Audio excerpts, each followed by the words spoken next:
Anahuac disturbances. The Anahuac disturbances were uprisings of settlers in and around Anahuac, Texas, in 1832 and 1835, which helped to precipitate the Texas Revolution. This eventually led to the territory's secession from Mexico and the founding of the Republic of Texas. Anahuac was located on the east side of the Trinity River, near the north shore of Galveston Bay, which placed it astride the trade route between Texas and Louisiana, and from there to the rest of the United States. In new attempts to curtail smuggling and enforce customs tariffs from the coastal settlements, Mexico placed a garrison there after 1830. American settlers came into conflict with Mexican military officers, rose up against them, and increased political activity, and residents of numerous communities declared support for the Federalists, who were revolting against the Mexican government.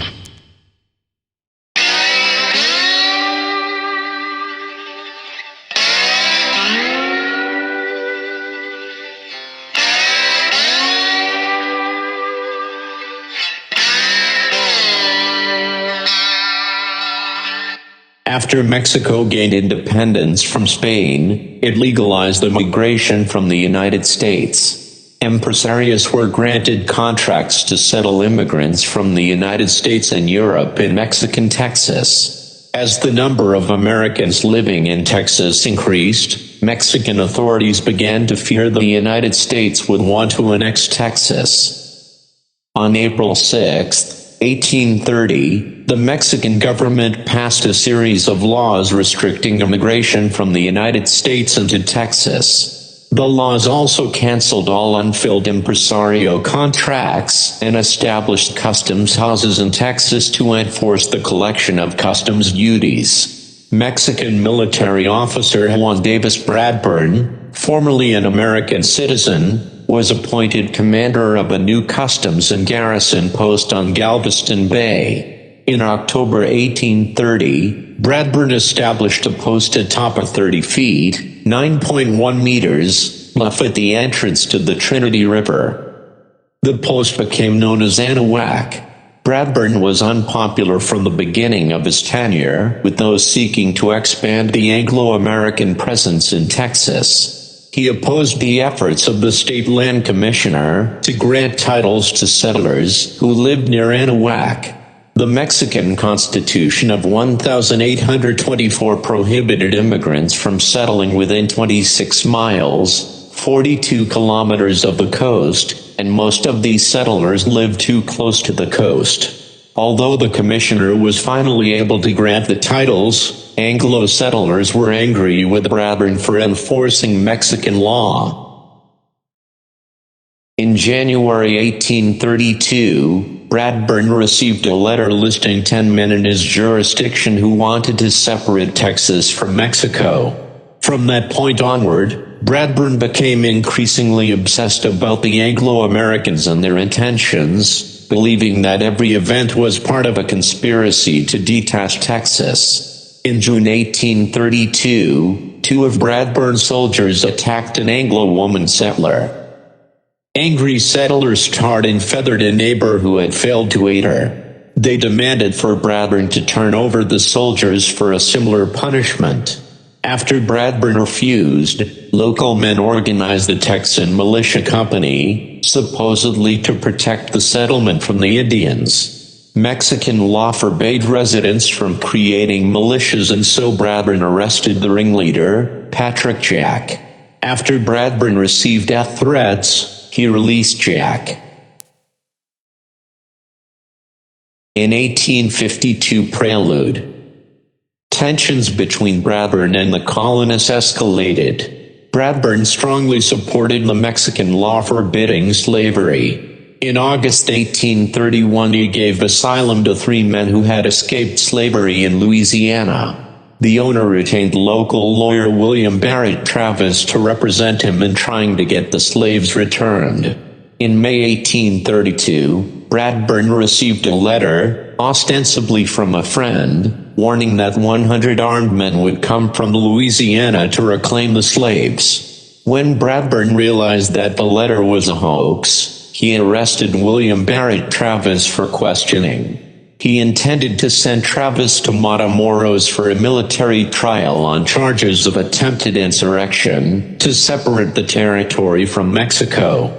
Conviction on this charge would lead to Travis's execution. Unfamiliar with Mexican law, the settlers were outraged that Bradburn could arrest the man without a warrant, a statement of charges, or trial by jury. Most erroneously assumed they were still covered by the United States Bill of Rights. Jack threatened Bradburn, who arrested him again. Travis and Jack then began plotting their escape. They attempted to smuggle letters to David G. Burnett, a fellow instigator. The letters called on Texans to aid them but stopped short of calling for armed rebellion. Bradburn intercepted the letters before delivery. Although settlers at first did not get involved, they became alarmed at learning that Bradburn was taking statements from potential witnesses without allowing Travis, Jack, or their legal representation to speak with the witnesses. Jack's brother organized a contingent of men to march from Brazoria to Anahuac. Anglos began arriving from other villages as well. One of the Brazoria councilmen, John Austin, stopped to consult Colonel Domingo Ugartechea, who commanded the garrison on the Brazos. Ugartechea recommended that Austin request that the men be remanded into civilian custody. Bradburn's officers explained to Austin and company that the laws prohibited turning the accused men over to civilian authorities. The Brazoria men returned home. After they left, the Mexican officers discovered that their horses had been stolen. They arrested 2 local men on suspicion of the theft. On hearing of the new arrests, the Brazoria contingent returned to Anahuac. They camped with other angry civilians several miles from Anahuac and elected Frank W. Johnson as commander. The group soon captured Bradburn's 19 cavalry officers, who had been trying to reconnoiter the Texan position. On June 10th, the insurgents occupied buildings in northern Anahuac. Bradburn worried that the armed men wanted to do more than free the American prisoners. He suspected a full-scale revolt. Bradburn had Travis and Jack tied to the ground and with weapons pointed at them. Bradburn threatened to shoot both men if the Texans attacked. Travis encouraged Johnson to lead an attack anyway. During the ensuing negotiations, the Texans offered to exchange the cavalry officers for Travis and the other prisoners. Mexican officers agreed to release their prisoners into civilian custody in exchange for the cavalry officers and for the withdrawal of the Anglos to Turtle Bayou. Although most of the rebels left Anahuac, between 15 and 30 of them remained scattered through the town. Bradburn believed this violated their agreement and warned that he would begin firing on the village within 2 hours. Most of the Texans believed that Bradburn had lied to them just to get them out of the buildings they had occupied. Unbeknownst to the Anglos at the time, the buildings contained extra ammunition and supplies.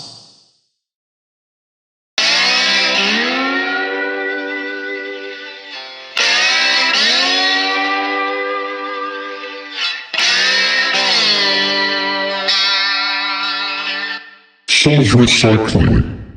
If reincarnation is true, where do all the extra souls come from? If you go to the beginning, where they say, 6 original people, they died and returned again as 6 people. So where do all the extra billion souls come from if reincarnation is true? If you believe in reincarnation, you must first believe that the physical universe we live in is only the tip of the iceberg of what is really out there, and when you die you escape this universe temporarily, to later return to it as another new human being. It would stand to reason that if this spirit universe exists outside of ours, there would likely be other similar universes, or possibly even other planets inside this one that harbor sentient beings that souls also feed into and out from. It's also possible that inside the human mind and consciousness exists a universe of its own and where your next infinite lifetimes happen. Humans in this realm observe your death and they bury you when you are no more. But in the last few moments of your life, as your current brain and body shuts down for the last time, you reincarnate inside of this internal universe, where those last few moments are observed as a trillion years and enough time for the entire universe to explode into existence and expand. Planets form, life evolves, and you live an entire life inside of it. Maybe the entire life of the universe you're living in right now, from the Big Bang to the last particles decaying like they will someday do, is nothing more than the few moments it took you to die. Your last incarnation. If you've ever used psychedelic drugs, you may have observed how time is not a constant but subjective. Some people who do DMT or ayahuasca report that they lived months or even years inside a different consciousness realm that was mere minutes in this one. I smoked salvia once and experienced this to some degree. I think it can also happen in dreams and comas. So souls are basically created from birth. Immediately the egg forms. Have you ever felt that you have been reincarnated? Not until my son told me I was, says Karen G., a lady who told her stories about souls recycling. The story goes, he was 2 years old and bundled up in his car seat on a long car ride late at night when suddenly his head pops out. Mom, you're afraid of bridges, aren't you? I'm terrified of them. I hate driving them, especially late at night. I don't tell him that. Instead I say, a little bit, honey. Do you know why? He asks. At this point my hair is starting to stand on end because sometimes the child says weird things. Not really, no, I respond. He sighed. When I was big and you were little, a car got crashed up on the bridge. Everything was turned upside down, glass got broken and you were bleeding. Then his voice got very, very quiet. I couldn't save you. I was so sad. My heart stopped. His father and I looked at each other, then looked back at our son, only to find him leaned back in his car seat, sleeping peacefully once again. I had to pull over and stop for a bit. To this day there are some situations where his mere presence saves me, and I can't help but believe what he said at night was true. Does God recycle? Yes, says Rabbi Israel Mangel of the Habal Jewish Center in Blue Ash. If a soul doesn't complete the mission God intended for it to complete, when it does, that part of the soul that didn't complete its mission returns in another soul. Let's say, for example, that a person did everything God required of him but could have been more kind. Those qualities will need to come back for another shot, Mangel said.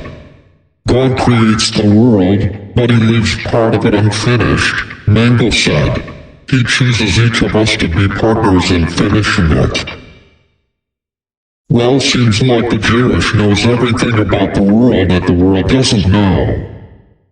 Other religions that believe in reincarnation believe we can look back and remember what our past lives were like. But that's not the case in Judaism, Mangel said, because not all of the soul returns.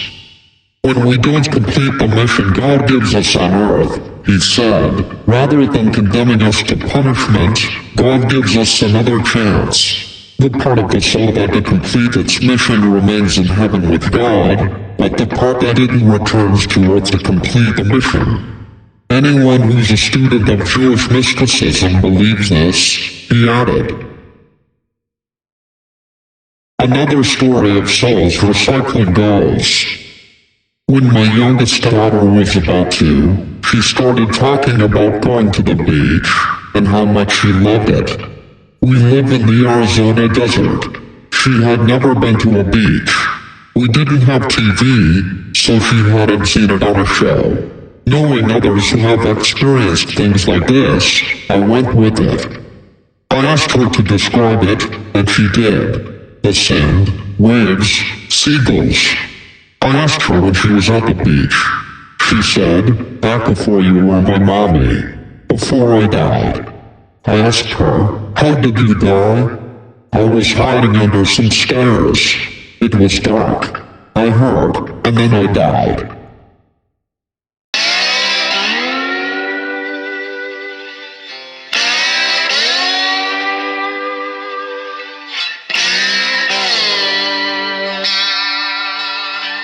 Battle of Anahuac.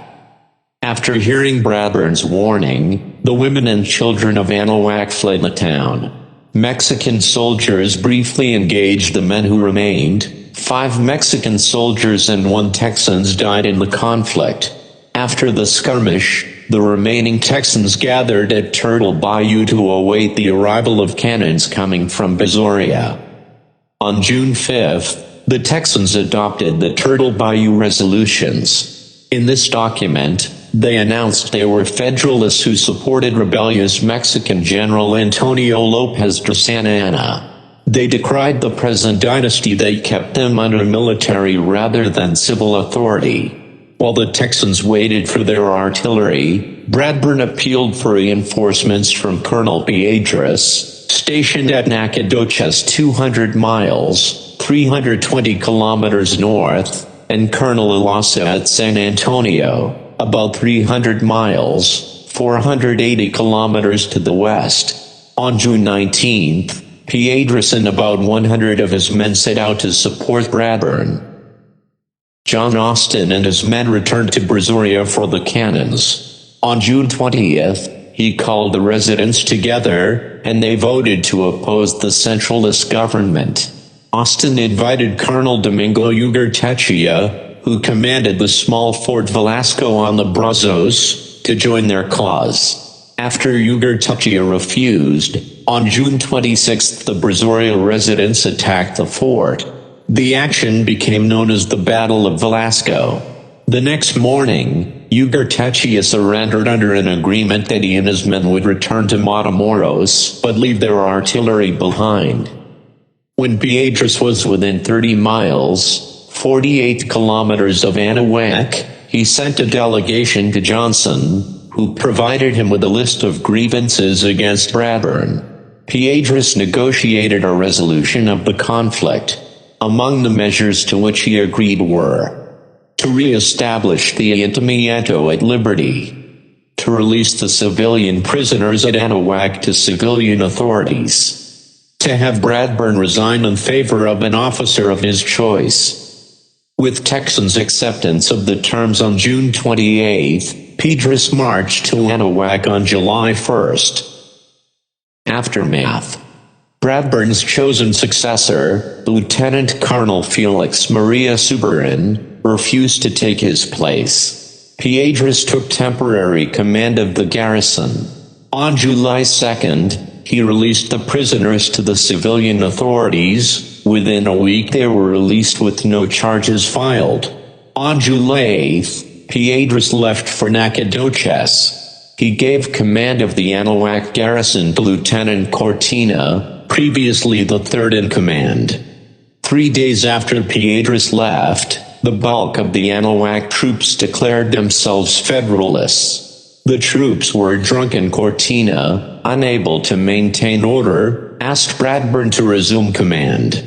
Bradburn refused, instead recommending that Suberin take responsibility. After an attempt at his assassination was forestalled, Bradburn decided to leave Texas. None of the local ship captains would give him passage. On July 13th, Suberin announced he would not guarantee the safety of any officers who supported the centralist government. That night, Bradburn left Anahuac. A hired guy took him on foot to Louisiana. Other officers sought sanctuary with sympathetic locals. Historians have discussed Bradburn's role. William C. Davis believes that he overreacted and made heroes of two local malcontents, whose actions their own people otherwise had not been much inclined to sanction. The resulting Turtle Bayou resolutions, however, encouraged other Texans to follow similar courses. Many communities declared support for Santa Anna. When Beatrice returned to Nacogdoches, he discovered citizens were forming Texan militia companies. He asked the local ayuntamiento to order the militias to disband. They refused and instead formed their own militia. On August 1st, the combined militias ordered Beatrice to vow support for the Federalist revolt. When he refused, the Texans attacked and the Battle of Nacogdoches commenced. Several days later, they took Beatrice and his men prisoner and convinced them to become Federalists. With the soldiers' surrender and retreat into the Mexican interior, no Mexican troops remained in eastern Texas. This encouraged the colonists to increase political activity. Soon after, they organized the Convention of 1832, marking the first attempt to gather Texans from each of the colonies to discuss common goals. In 1835 disturbance. A second dispute arose in late June 27, 1835, again over the issue of customs. Leading up to this crisis, a large number of Anglo settlers had immigrated into the Anahuac area. The current commander was reported as being uneasy about the insubordinate attitudes of the locals, and he requested additional military assistance from his superiors. Tensions continued to escalate as some citizens demonstrated with anti-taxation protests and petitions. In addition, a group as known as the Citizens of Texas began to meet with the intention of realizing these demands. Andrew Briscoe, a local merchant and boat captain as well as a member of this group, complained that taxes were not being enforced equally at all ports. He intentionally tested the new commander, Captain Antonio Tenorio, by loading his boat in a way to increase the curiosity of the officials. Briscoe simply loaded his boat with ballast. Tenorio was incensed and arrested Briscoe and his partner DeWitt Clinton Harris. The soldiers escorting Harris and Briscoe shot and wounded another Texan, young William Smith. Travis played a major role afterward. When news of the arrest was heard in San Felipe de Austin, where radical sentiments were taking hold, the political chief Peter Miller authorized Travis to gather a Texan militia company for a response. Travis commandeered a vessel at Harrisburg and sailed for Anahuac with a company and a cannon. His 25-man force quickly gained surrender of the more than 40 Mexican troops. After disarming them, Travis and the company freed the Texans and expelled the troops. Because Travis had acted without broad community support, he apologized to avoid endangering Stephen F. Austin, then in Mexico City. Austin was the most prominent impresario under contract by the Spanish, and later Mexican, governments to oversee the immigration of people to Mexico's frontier. Later that summer, Mexican military authorities demanded the surrender of Travis for military trial. The colonists opposed this. Travis and Austin continued active in Texas development. Travis died at the Battle of the Alamo. Austin served as Secretary of State for the Republic of Texas for a short time before his own death.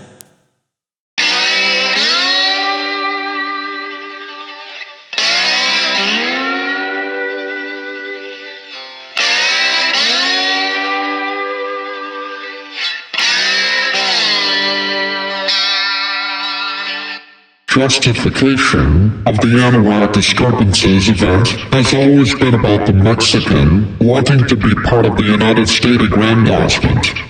However, the United States has always pushed them away, even though the Mexican are considered as South American. Thanks for watching. I hope you all enjoy my Radio Man. See you next time.